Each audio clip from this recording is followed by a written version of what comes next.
Welcome to the Voice of Wisdom. With over 60 years of experience as an investment banker, entrepreneur, investment analyst, economist, and venture capitalist, Morty Davis is Wall Street and capitalism personified. The over 400 companies for which he has raised more than $3 billion over the years have created a countless number of jobs and exciting new products. Through the Voice of Wisdom, Mr. Davis explores, analyzes, and debates the most topical political, economic, and social issues facing our world today. Joining Mr. Davis today for a discussion on the Iowa caucus and the implications going forward is Len Carter. Len is an investment banker, business consultant, and private investor. And now, Mr. Davis and Mr. Carter. Welcome back, my precious co-participants in this podcast that you all and I do every Wednesday at 6:30. I finally got that right. And I really appreciate, as I repeat every week, all the input that you give me, all the wisdom. The program is called Morty Davis, the Voice of Wisdom, but it should really be Morty Davis and his listeners and their combined voice of wisdom, because you all come up with some great criticisms, great suggestions, and insights, and I really appreciate it. Thank you. Even the criticisms that might upset me a little bit when I realize how helpful they are for me to understand that the whole population out there, all the voters and all of our fellow citizens, it couldn't be more helpful. So thank you. Keep up the good work, and I'll try to do my shit too. The word I always like to start with something related to happiness, as I mentioned. My book, Happiness Guaranteed, or Your Misery Back. Not my book, your book, because I know everything in that's in the book. But it's something that you all should become aware of, because it's 365 pages, one page every single day of the year suggests what to do to make yourself happy. And the overriding suggestion I can give you is, number one, recognize that it's up to you to be happy. You're in control of your mind. Your mind determines your happiness. It's all the attitude that you have to the world. It's not what happens to you. It's how you react to what happens to you. Because life, we have no control over what happens to us. We think we do. We could make decisions about what to, not even that, because it might not be on the menu, but we could make decisions once we see the menu, what to order for lunch or breakfast. Or we could make a decision, should we get up at 6 in the morning or 8 in the morning?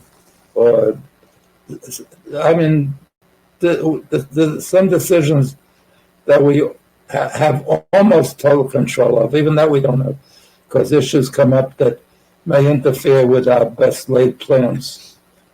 So the thing that's important is for you to control the things that you can control and not deal with the things that you can't control, or that the negatives that happen in your life.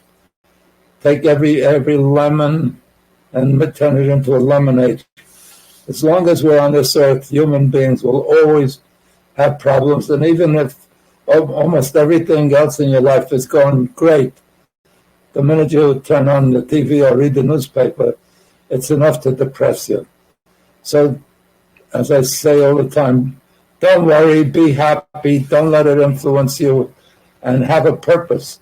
If you have a purpose, that drives you and that keeps you busy, and the purpose should be one that enhances everybody around you and enhances your community, your society, your country, and all your fellow men or fellow women in this world, because it'll make you feel good. And always, to the extent possible, keep a smile on your face, because everybody loves a smiling person. And if you have a negative look and a sourpuss, people are turned off. So even Ron DeSantis is smiling more now. Really? Yep, that's what they say. Politicians have to learn to smile and have to learn to kiss babies. Some of them can't stand babies. I haven't seen him kiss any babies, but he's starting to smile more. So enough about happiness. I did tell you, and I will repeat it, you should get this, because I care about you, you should get a copy of this book.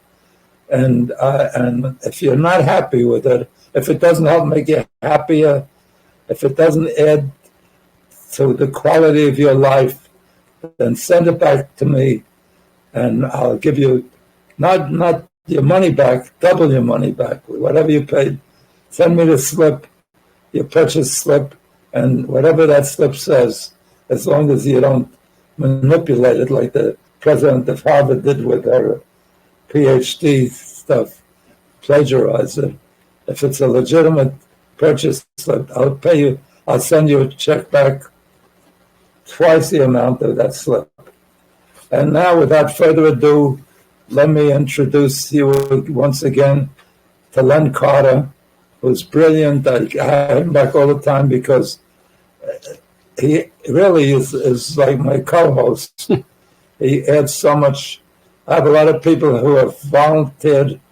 And as a matter of fact, years ago, I did a program with my wife, Rosie, called Morty Davis, The Voice of Wisdom.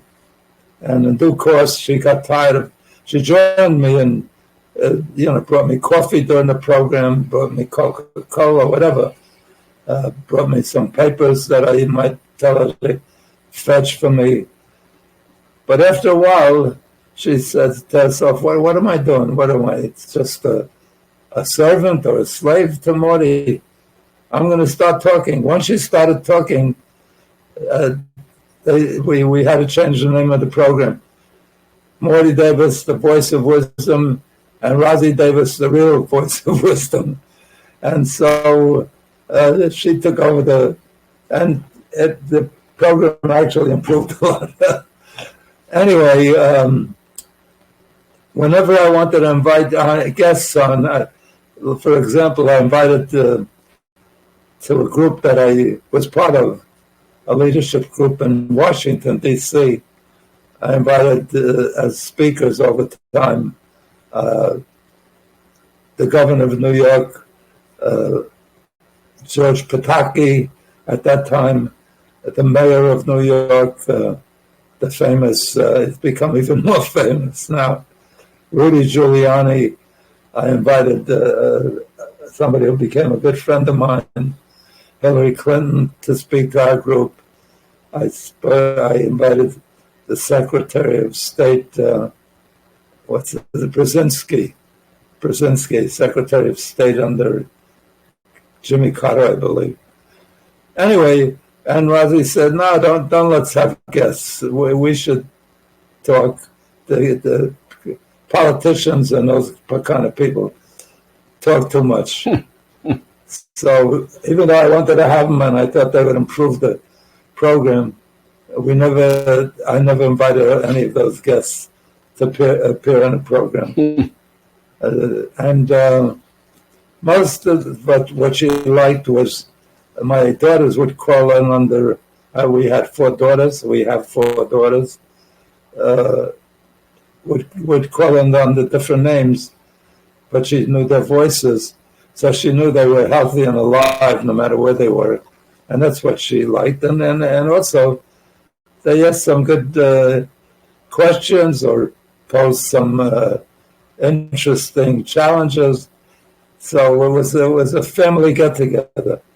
So while I have a lot of volunteers that would like to participate, and I have family members that are very brilliant. My brother was a professor at Harvard Business School, He now lives in, and professor at MIT.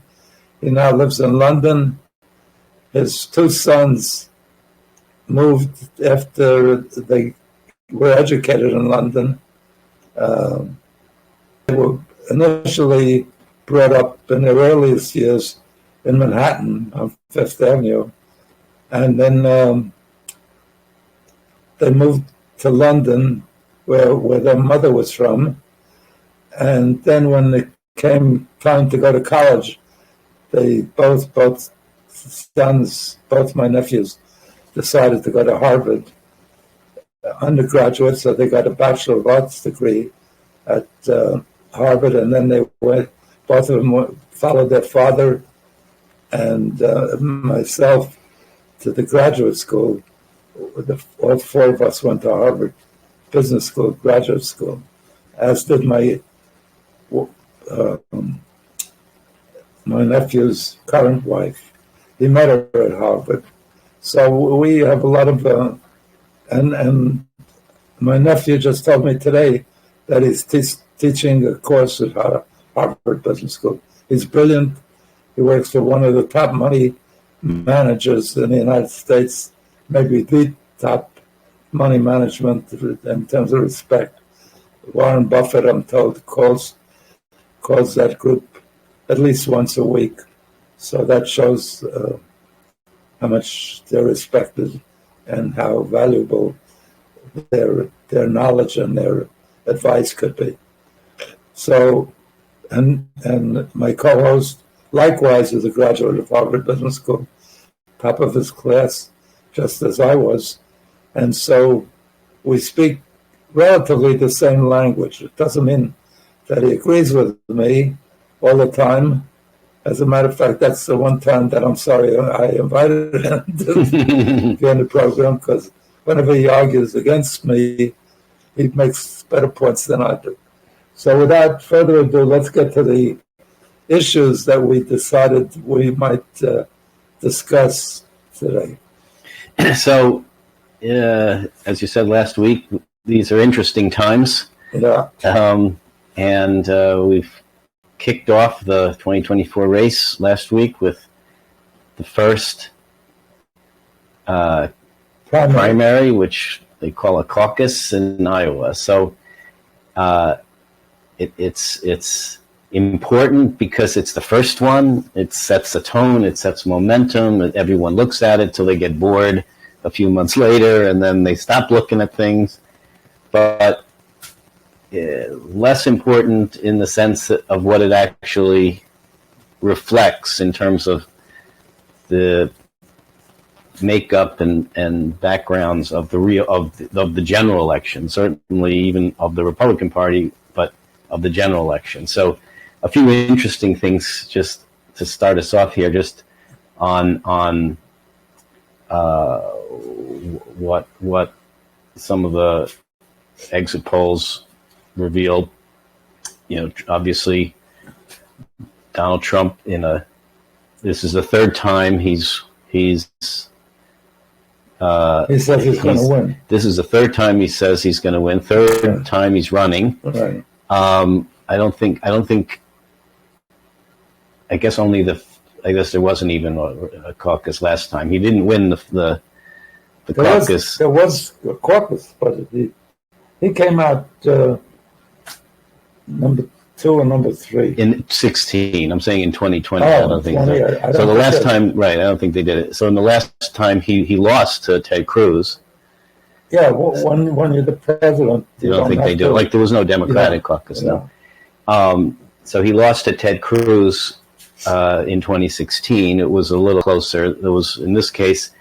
I think Rubio might have been. And Rubio, or maybe it was second and third, but much closer, much tighter. The three of them were much tighter. Interestingly, here, 53% of white evangelical Christians, which is a large block of Iowa caucus goers, back Trump, versus DeSantis' 27% and Haley's 13%. College. That's not all Iowans. Just Republican evangelists. Right. And on the college graduates, they were somewhat evenly split between the three. But Trump dominated those without a college degree, getting 67%. So it's I think interesting. Haley did better amongst college graduates. She did better better in college graduates and moderates, and even people who define themselves as liberal. But she got 63% of moderates. So what's interesting is that DeSantis, who is probably more conservative on a lot of policies, couldn't get more Trumpist. Couldn't get that evangelical vote. I mean, he's much more pro-life in the sense of even where you would have cutoffs and restrictions on abortions, and yet he still only got, came in less than half of what Trump got. I mean, I guess the question that I just sort of throw out there as a starting point really is that, how can someone, obviously, Trump, who didn't even campaign that much in Iowa, he skipped the debates, and he's less aligned with evangelicals than DeSantis. How does he win 50% of the vote? Almost anybody. Almost anybody that's running is more aligned with Trump. You never see Trump, to my knowledge, going to church at all. He's not but he's so attractive. Initially, he wasn't, but now he's so overwhelmingly attractive to the religious right. And DeSantis visited, what do they call it, the full Grassy? He went to all 99 counties. He spent a lot of time in Iowa, and he attended all the debates. In 1980, it's interesting, George Bush, the father, he won Iowa against Ronald Reagan because Reagan skipped the Iowa debate. And back then, if you skipped a debate, that was, a big deal. And here, there's, obviously Trump didn't go to any debates, and no, retribution or diminution of his support in any way by doing that. It's just unfettered. Almost miraculous. How does that happen? Almost miraculously, Trump has changed almost every historical tradition, almost every value. It's unbelievable because that it's not a Republican Party, it's a Trump Party. That's for sure. That what used to define Republicans as conservatives, law and order, is just not that anymore. It's just the rules are just different. The values are just different. I don't know if you noticed. I think 60%. I think I got it right. 60% of the voters that went to the poll, to the what was it called? Not the caucus. To the caucus, said that if Trump was convicted and in jail, they'd still Wouldn't vote matter. for him. They'd still vote for him. Right. That would be interesting, running the country from a jail with the security guards protecting him there, and a major person, prime minister, king, foreign minister, anybody came to meet with him, they'd have to come to the prison to communicate with him. I mean, this one too, that 66%, 2/3 of caucus goers say they believe that Biden's 2020 win was illegitimate. 2/3 of the people, So I mean, what does that say about the country or our media or the future? The whole country. No, I mean it's the proportion. And I don't think Iowa was reflective in any way of the whole country, because it's almost all white, it's almost all farmers. I don't know if it has any. They have one or two major manufacturing companies. So I don't know why we don't have the first primary occur in 4 or 5 states simultaneously. So we're not biased by the attitude of this unique state. It's it's not a bad state. It's just different. It's not reflective. And I always remember that Obama achieved his not his competency, but his. He really got a launch. Yeah, got his launch in Iowa because they have this method of voting where the people have to come to a given place, even if they live several miles away, and regardless of the weather, and usually this time of the year the weather is pretty cold, and it occurs late at night.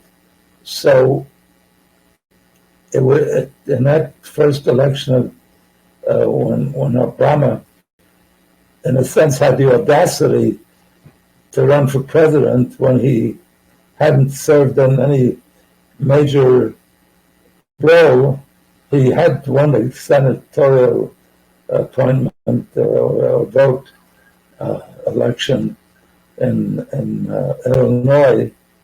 Mostly he served in Chicago as a, what did they call it? Representing the district, I forgot what they called his role. But he hadn't anything like the background one would expect. Almost everybody who ever ran for president was either vice president or maybe secretary of state, a governor had the background to say that he was an appropriate, for example, even though Ronald Reagan was an actor and a cowboy and whatnot, but before he became a candidate, he was a pretty good governor of the largest state in the country. Yeah. So, but Obama had the audacity. You have to give him credit that he thinks he could compete, and because the caucus occurs late at night, the people that were most enthusiastic about Obama were the young people. They thought it was a great thing that we'd have the first black president, African-American president. And he and his wife were kind of youthful. And so the young people came out to vote. The old people who preferred Hillary and had, knowledge of her background and Bill Clinton's background and so forth, are the ones that came out to vote, the young people who had very little knowledge. So there were 8 different caucuses. Hillary couldn't win one of them because of the nature of the people that show up for this late night meeting. And that he won Iowa the first round. Maybe Iowa was important. What was the name of that movie, The Music Man, or the Music? And the city was where they did the parades and the dance and so forth, was somewhere in Iowa, River City, Iowa. So it was a popular movie and well done, music-wise. But other than it's being known for producing enormous amount of we have corn that we use to supplement our oil to drive cars. Other than that, I don't know what Iowa is famous for that would be representative of the country. Yeah, I mean, we have the national election on one day. Yeah. And there's a movement, even, Trump is big on it, to go to reduce absentee and mail-in ballots so that you could have the election on one day for because they don't want multiple abilities to vote. So I'm a strong supporter, strong advocate of making election day a national holiday, so people don't have to go to work and run to the voting booths after they finish work or before they go to work. It's at least as important as almost any other national holiday. And why we don't move towards that, to me, is... I mean, I don't see a problem with early voting, a few days earlier over the weekend. What's the problem? It just makes it easier. Why not make it more easy and more accommodating for the voter to go anytime during the day, or a few days before too. I mean, we've introduced holidays for different religions, although they're not national holidays, and we eliminated President's George Washington's birthday. That used to be a national holiday. And Abraham Lincoln's birthday, we replaced those 2 days that commemorated those great individuals that started, the leaders that launched this democracy, this capitalist great country, and to accommodate Martin Luther King's Day, we turned those 2 days into a one-day holiday, national holiday, called President's Day.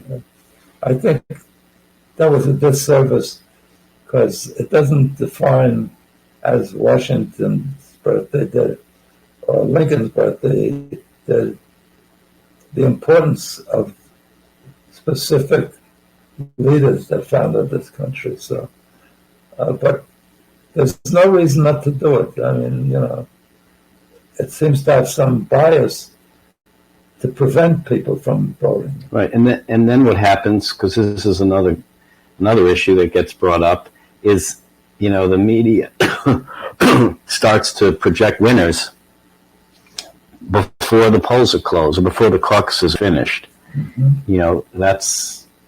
The national election's a bigger issue because of the time zones of the country. But even so, in DeSantis criticized the news outlets on Monday for projecting Trump's victory so early in the evening.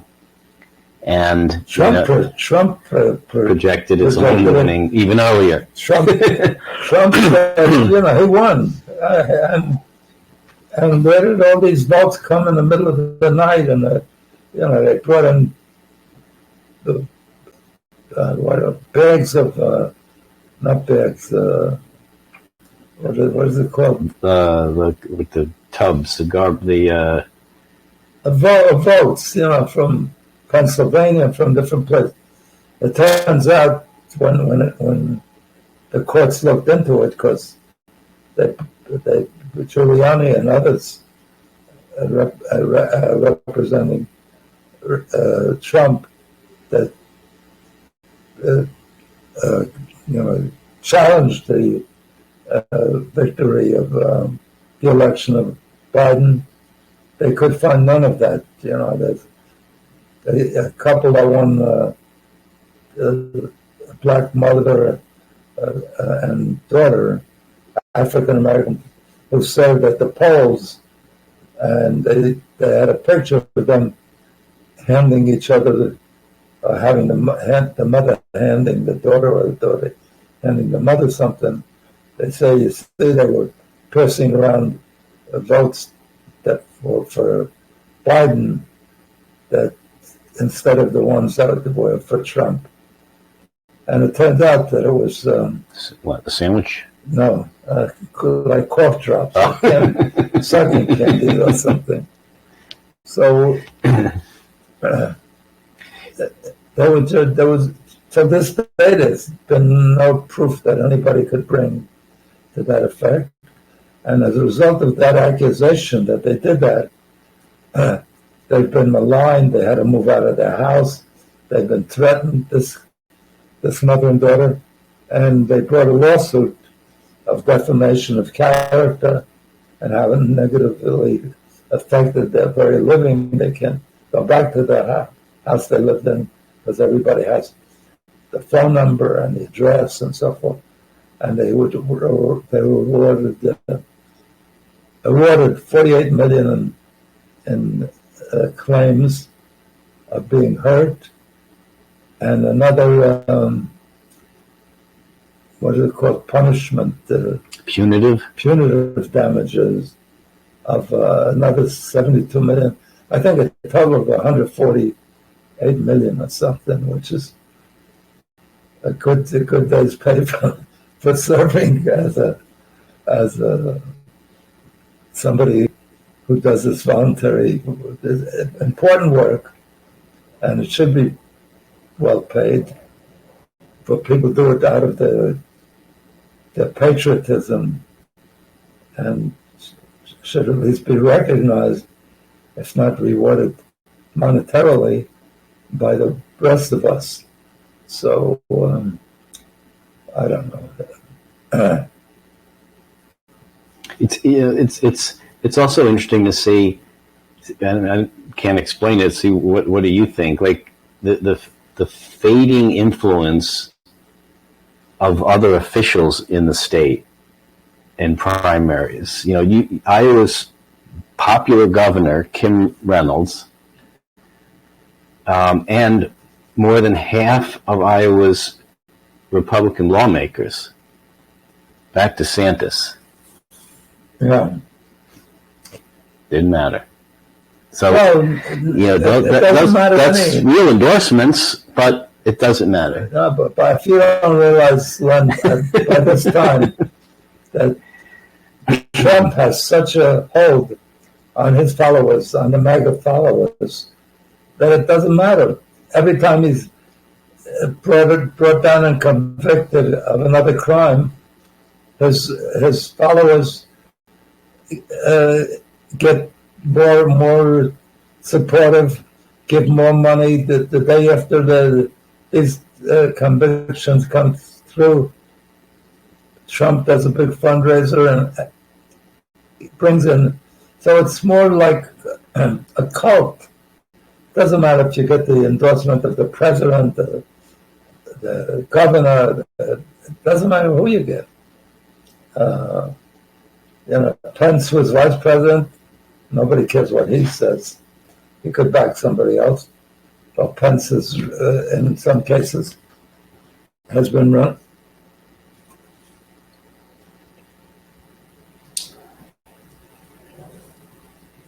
In this stuff.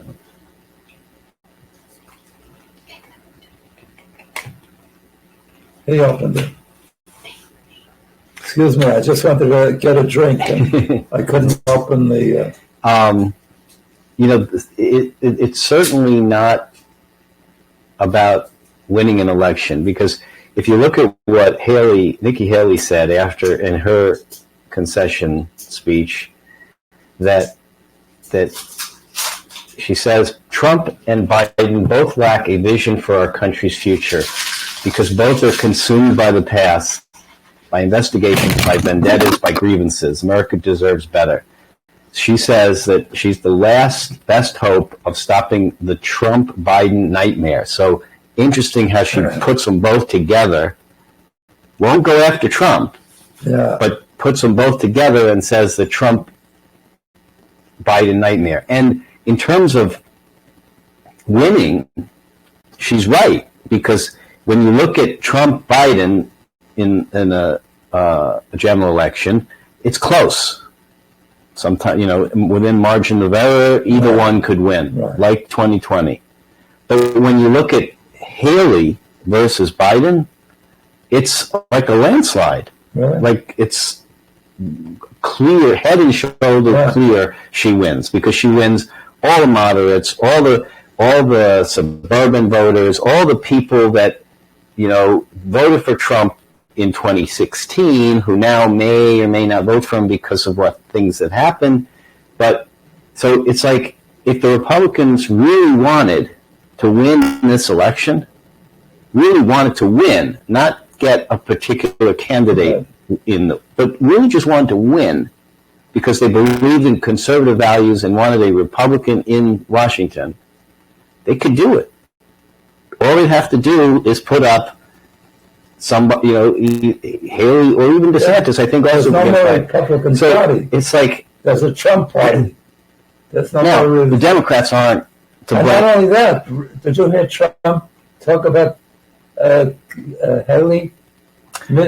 What's her first name? So that's another thing I want to talk about. Yes, because he Trump tweets said, out she's not eligible. She's not eligible because even though she was born in the United States, her parents at that time her parents weren't citizens. Right. He disregards the fact that for the last 200 years, I guess, if you were born here, even if you were on an airplane and arrived here and your mother gave birth, you were born within the borders of the United States, you were automatically, it was called a birthright.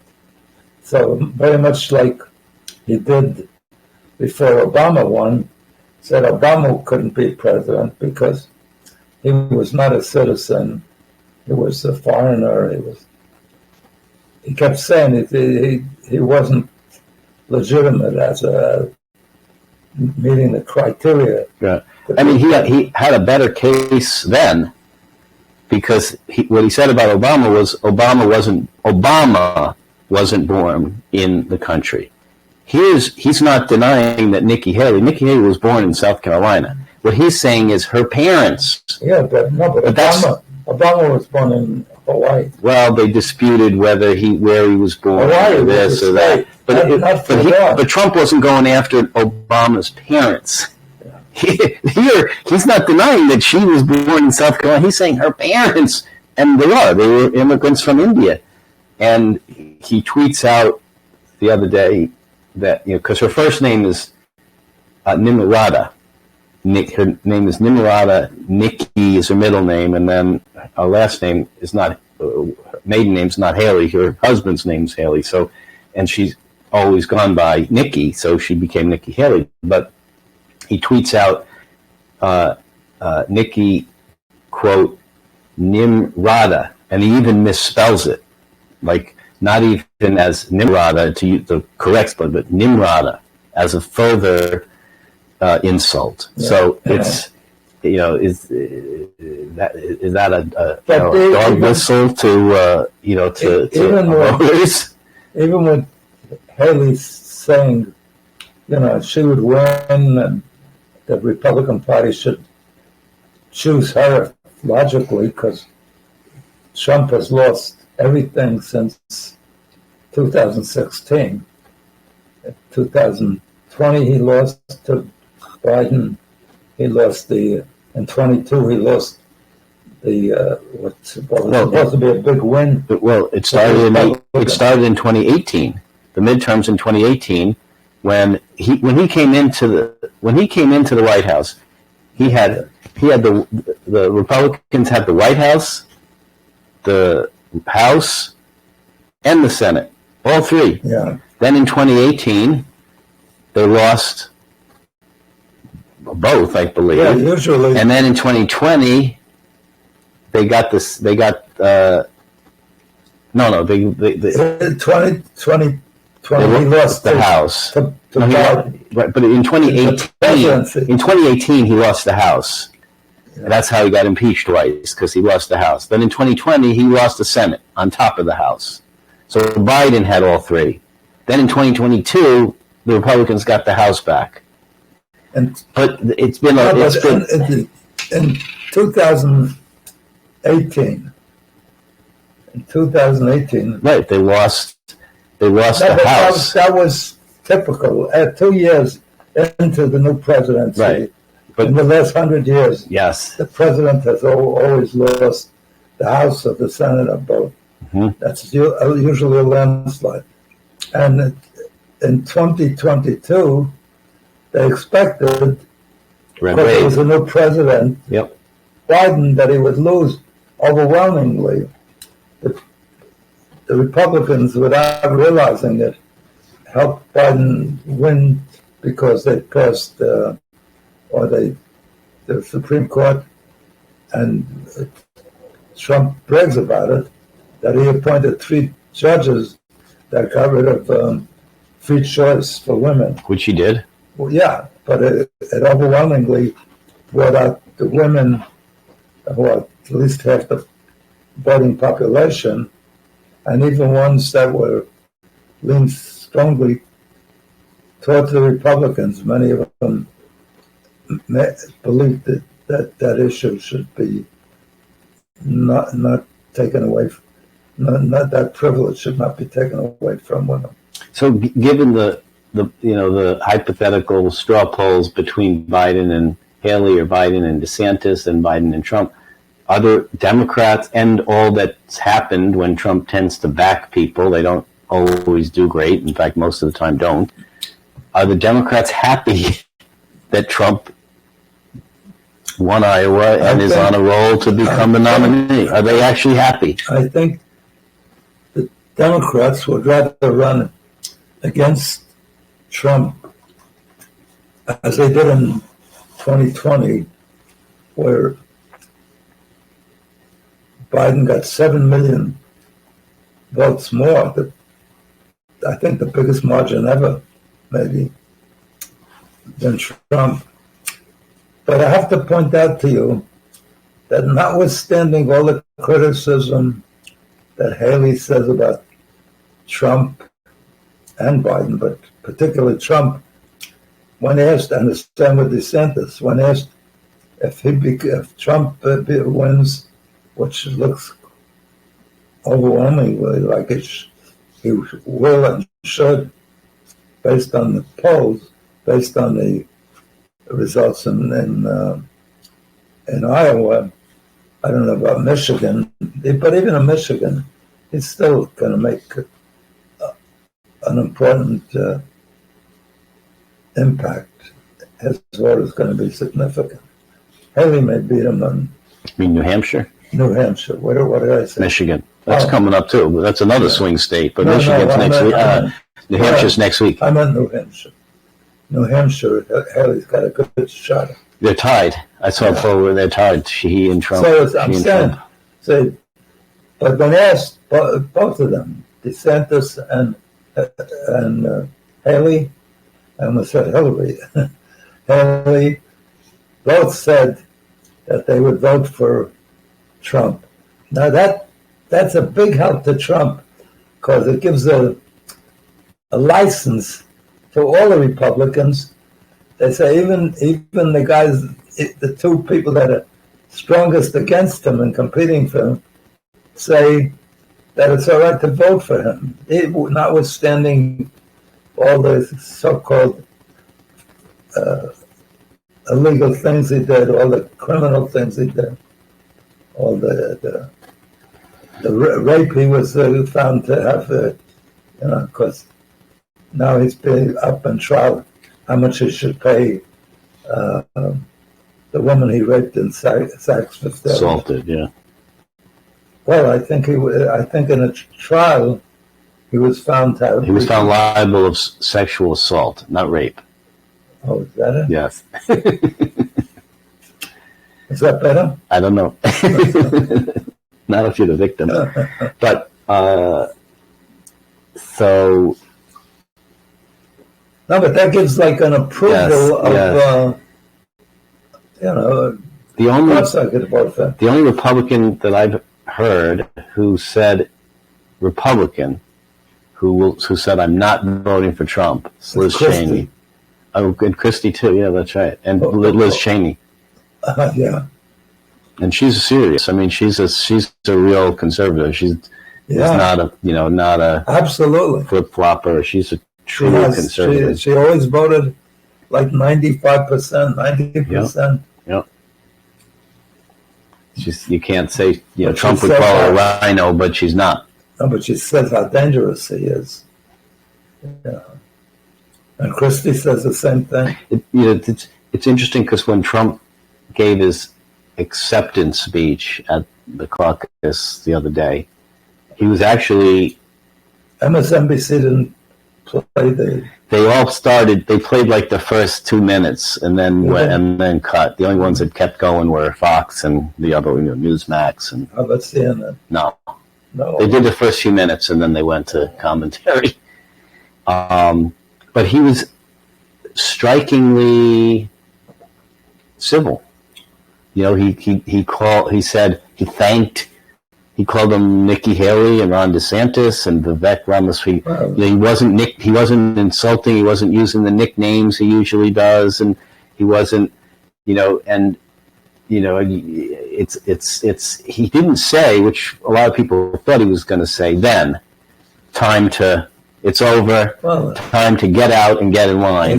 He's a more pleasant gentleman. But then afterwards, he's more pleasant gentleman. When he wins, winner than he is as a loser, a gracious loser. He's not a gracious loser. Yeah.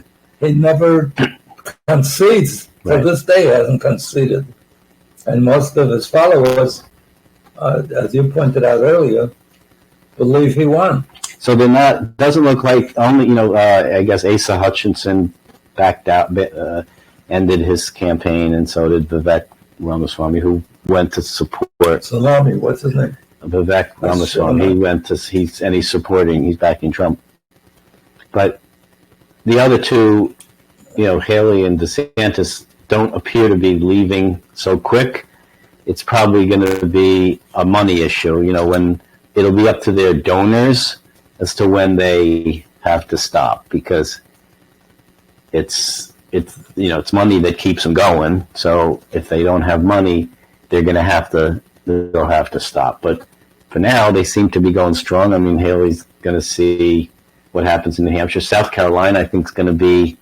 That's an interesting one too, because South Carolina, because Trump's going to win that, even though it's her state. Haley was governor. Right, it's her state, and she won it. Yeah, and she can't win her own state. That's what's going to be unfortunate for her. And I don't understand why is that?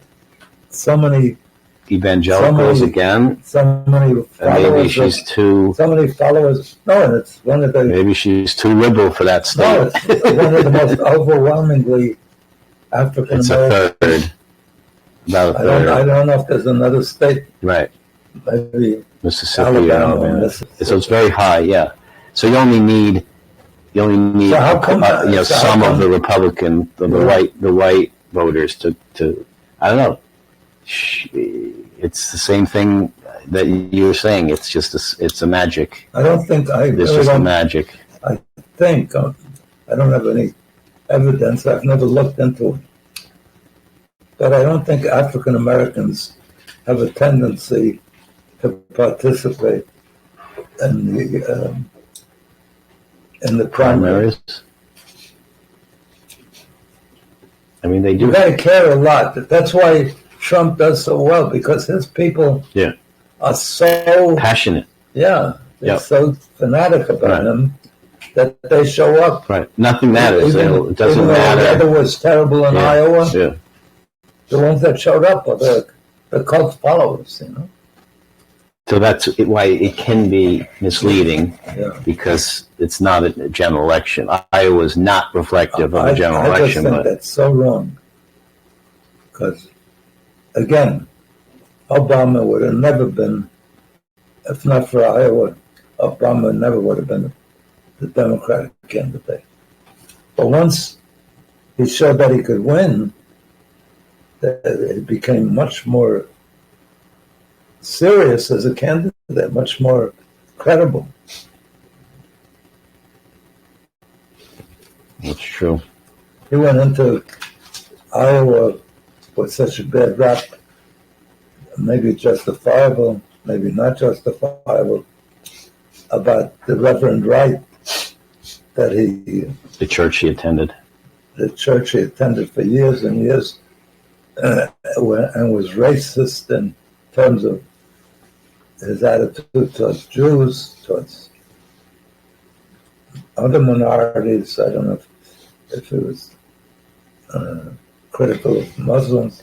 You know, they were talking about Nikki Haley and her. She keeps getting herself twisted up in these comments about racism and slavery. And, yesterday, the day before, she said the U.S. has never been a racist country. And then they asked Ron DeSantis in the town hall, CNN's town hall last night, do you agree with that, what Nikki Haley said?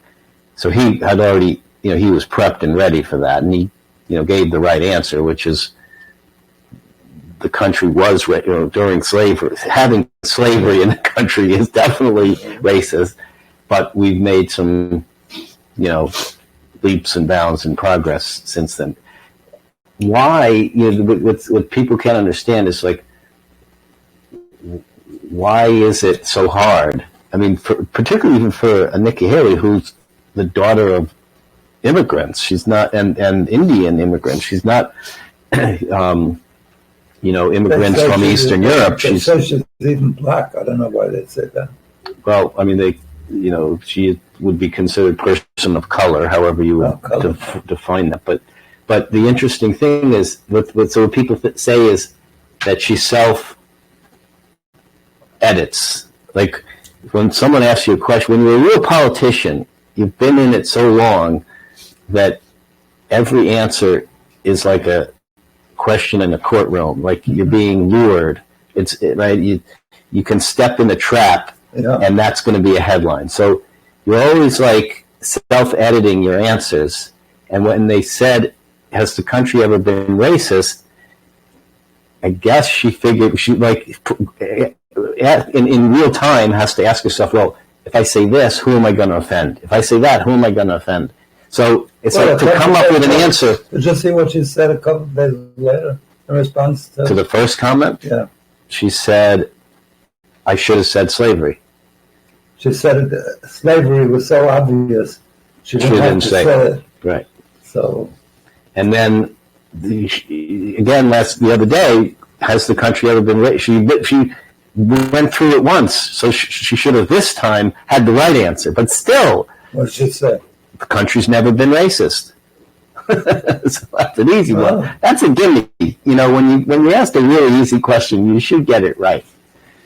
But a lot of white. Well, that's the thing. It's who am I going to offend? No, there are racists who aren't going to vote for Nikki Haley because she's not white. But when you're Trump, a lot of white supremacists, would agree with that. That the country's not racist. Right, but she's not getting their votes either.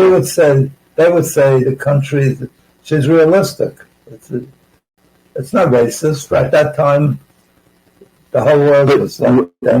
When you, and DeSantis does this too, he is even more of a non-answering politician, because in the town hall, people ask direct questions from the audience. What would you do for this? And you get an answer that's not an answer.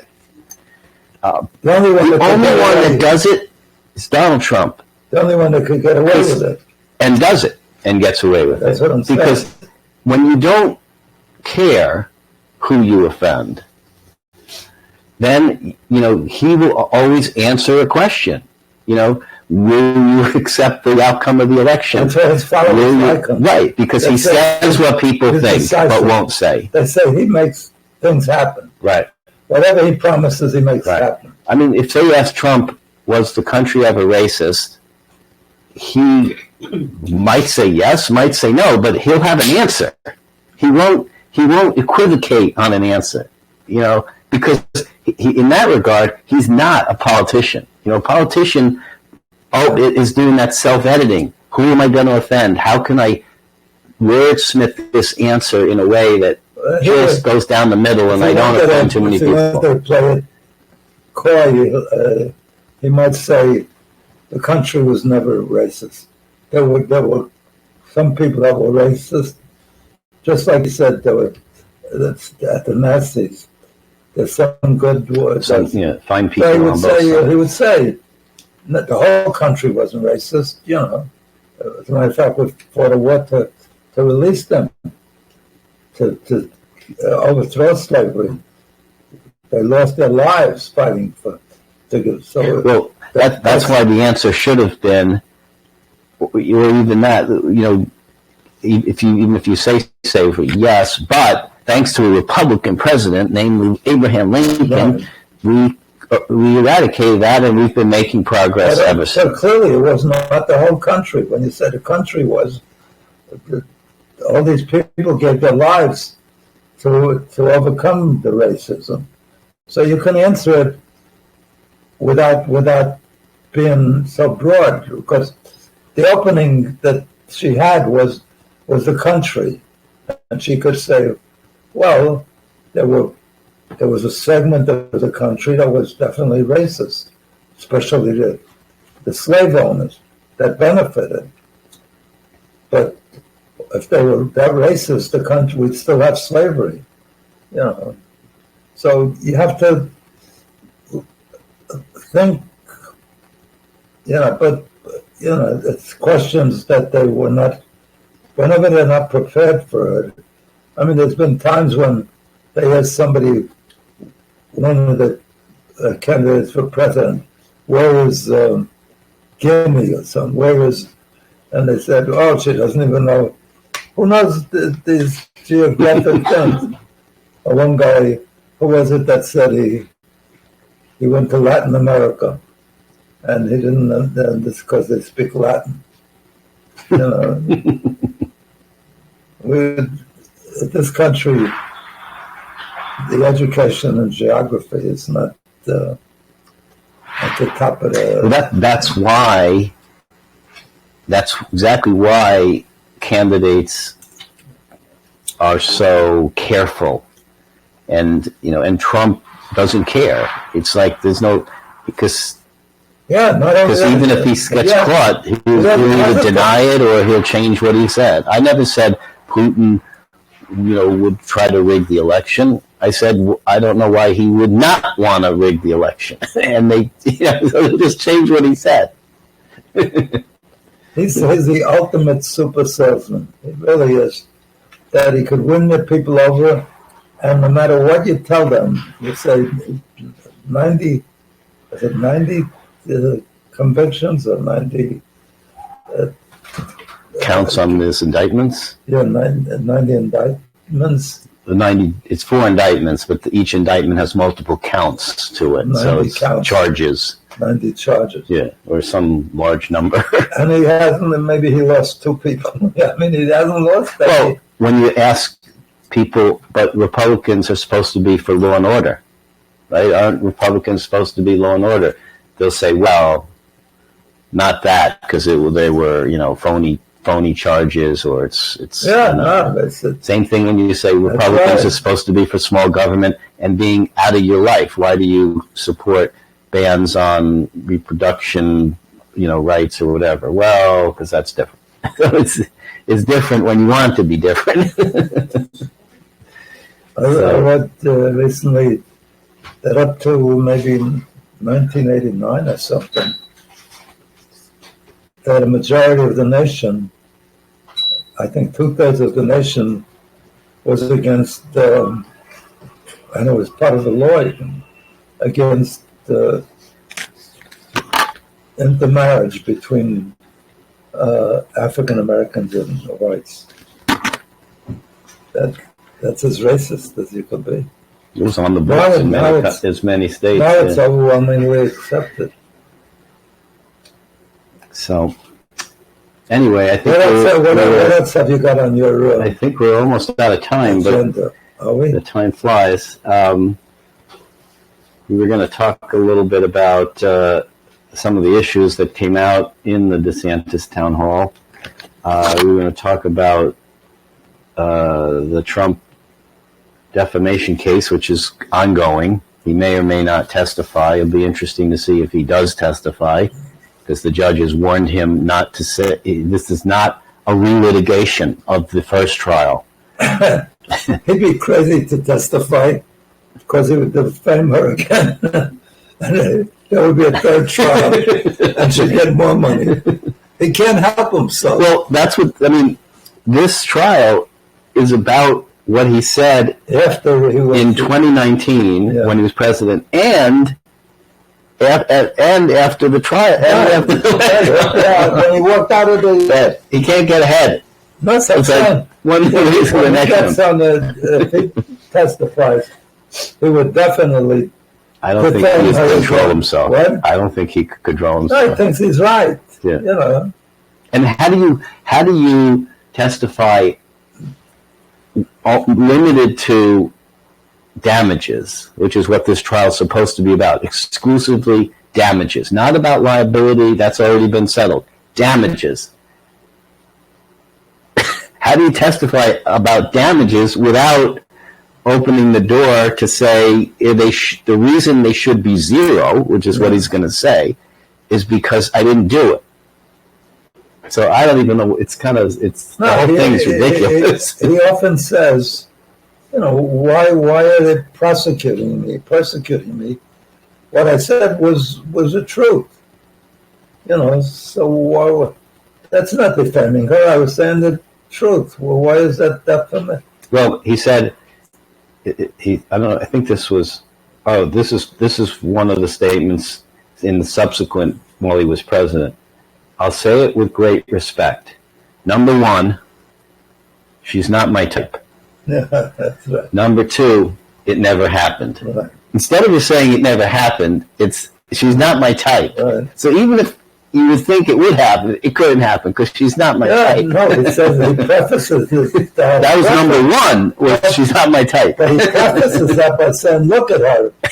Does that look like the kind of woman I'd go after? Right. That's because everybody knows he goes after supermodels, right. And these women they're talking about 40, 50 years ago, you know. So yeah, it's right that they wouldn't be his type.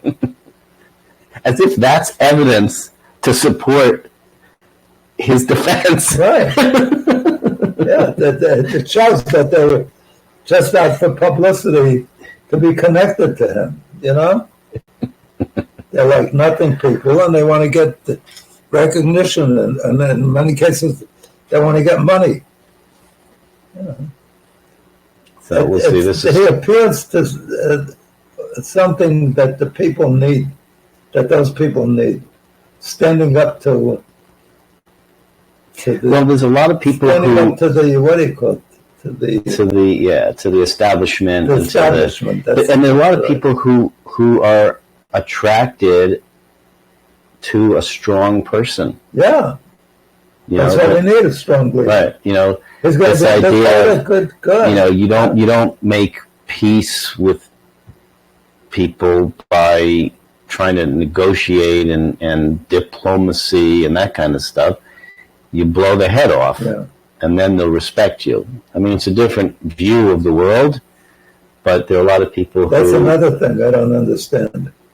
Why Biden isn't going after Iran when Iran, through their proxies, is attacking Americans. Right. And I mean, they're finally putting the Houthis back on the terrorist list, so that they cannot. I know, but why did they come off the terrorist list? They were on the terrorist list when Trump was in office. Look, then he took them off. If you're endangered by a poison snake that's going to bite your head off, or going to try, if you chop off the bottom half of it, you know, like, I don't know if you've ever seen, I used to go fishing with worms, and when I cut off the lower part, they were still alive. They were grew it back, and so you're not dealing with the one.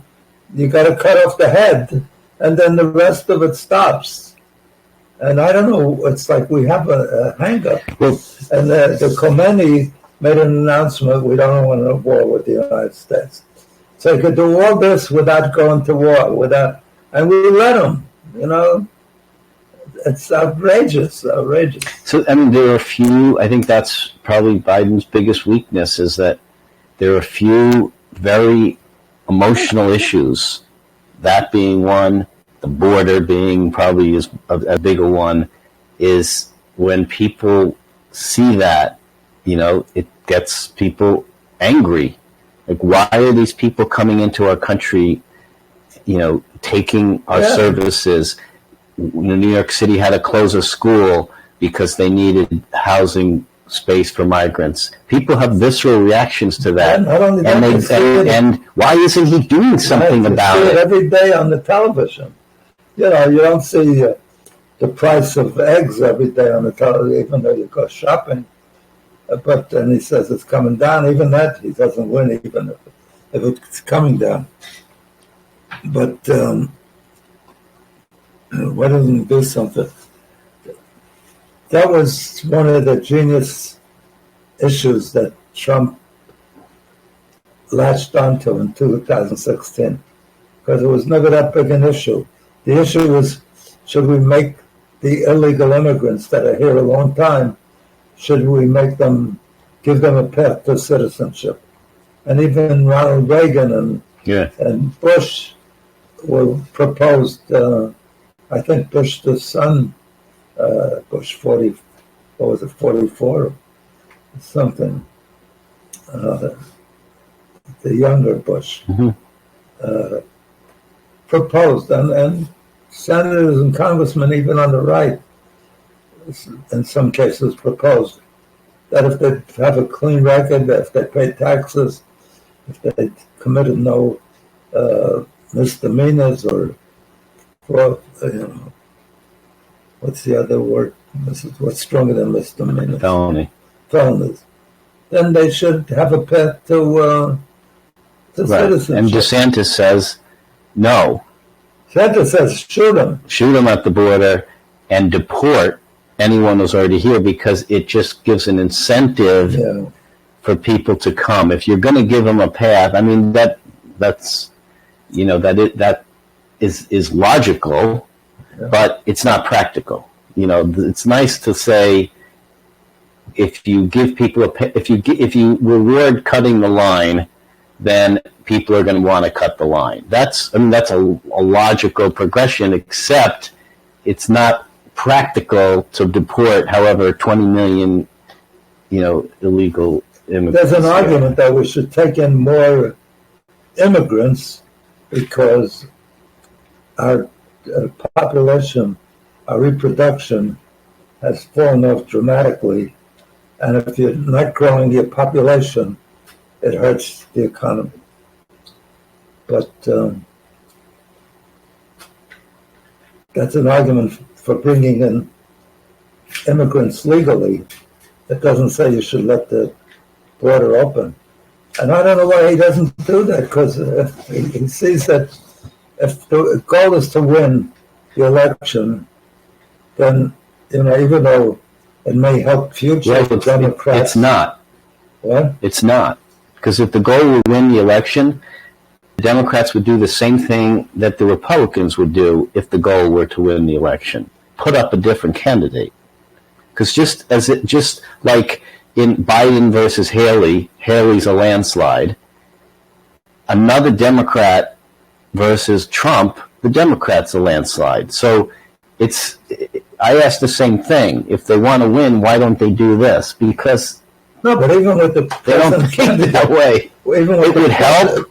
It's yes. not like the Democrats have somebody they could put up. I don't know anybody who they're going to put up. They said Newsom. No, but they could put up anybody. Governor Hochul would beat Trump. Kathy Hochul would probably beat Trump. Anybody. People have such a visceral reaction against Biden and against Trump. The Republicans have Haley could beat him. There's not too many people. Well, it's also too late, because they should have. If they were going to do it, they should have started it earlier with a bigger field. I can't think of anybody that's like a superstar on the Democratic side. Maybe I'm It doesn't have to be a superstar. It just has to be not Joe Biden. Anyway, but that's if you appointed somebody that's vulnerable to criticism on experience or on what he's done. Yes, you're opening but I'm not saying appoint me. I'm saying appoint, any Democratic governor. I would appoint you because you're more like Obama was. Any Democratic governor, I would say. Because you can't say you don't have experience. In a big state, that's like running a country. California would be like the 8th largest country. Somebody in the Times wrote in that the Democrats should replace Harris. What's her first name? Kamala. Kamala Harris with the governor of Michigan. Whitman. Yep. I mean that. And that would. I don't know if that would do anything. No, it would do something. It would hurt them. It would hurt the Democrats because the blacks are every time they met right. Now, make a speech. If they replace Biden with her, Carmelo. If they replace Biden with the governor, that might work. Yeah. That would probably work. But anyway, bigger problems to solve in our future discussions. I think we're out of time, so thank you for having me here again. Thank you for joining us. You're a great cohort. And you didn't give me too hard a time on any subject today. And thank you all for joining in. I'm sorry for the technical problem we had there for a few minutes. But you are also great that I hope you'll forgive that mistake, whatever. Is it a mistake or that interruption? Interruption, yes. Where you had to listen to silence, which many people would often it's better than what we were saying. We would say there should be more silence. It's preferred. There should be more silence. As a matter of fact, there are so many. Next time, have your guests be silent. As a matter of fact, there are so many stations, radio stations, TV stations, podcasts, outlets that I'm sure there's stations that don't have one listener because there are more options than there are people. It's like there's more mutual funds than there are stocks. Is that right? Yeah. More ETFs and mutual funds than there are stocks. It's amazing. So, all right. Thank you.